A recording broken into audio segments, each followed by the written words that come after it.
নমস্কার। এখানে আসছি এই ডাক্তারের কাছে, একটা মানবিক ডাক্তার চিকিৎসা করতে আমি এখানে আসছি। উনি ডাক্তার ভাই আমার চিকিৎসা করে, আমার চিকিৎসার জন্য কোনো অর্থ নেয় না, অথচ নিজেই তিনি আরো অনেক সাহায্য করে, আমার পরিবারের সাহায্য করে, আমাদের শারীরিক সমস্যা হলে দাদা খুব সাহায্য করে। ফাউন্ডেশনে পল্লী চিকিৎসক, তো আরো একজন চিকিৎসক আছেন, আল্লাহ ওনাকে রাসূল পাকের রওজা মোবারক জিয়ারত করার তৌফিক দান করেছেন। এবং আমার ভাইয়ের মুখে কিছু কথা শুনবো আমরা।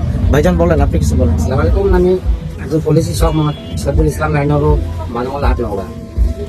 আমার জীবনের প্রথম অবস্থা থেকে যখন কর্মজীবন শুরু করেছি তখন থেকে এখন পর্যন্ত যদি 100 টাকা রোজগার করি, তখন থেকে আমি 60 টাকা মানব মতন সাশ্রয় করি আমার নিজের প্রয়োজনীয় আর পরিবারের প্রয়োজন।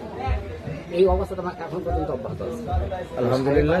আমি শারীরিকভাবে খুব অসুস্থ থাকলে ভিতর দিয়ে আমি চেষ্টা করে যাচ্ছি 10টা মানুষের কল্যাণে কি করে জীবনটা ব্যয় করা যায়। আজকে আছি কালকে থাকবো না, এই যে আজকে আছি কতটুকু করছি, কী করছি, কার জন্য করলাম, এই চেষ্টা অব্যাহত থাকবে। প্রত্যেকের কাছে আমার দোয়া কামনা করছি, আমার ভালো রাখি, যে কথা নিয়ে আসছি এই মানসিকতা নিয়ন্ত্রিত। আলহামদুলিল্লাহ, আপনার জন্য অবশ্যই দোয়া এবং শুভকামনা রইল ভাই।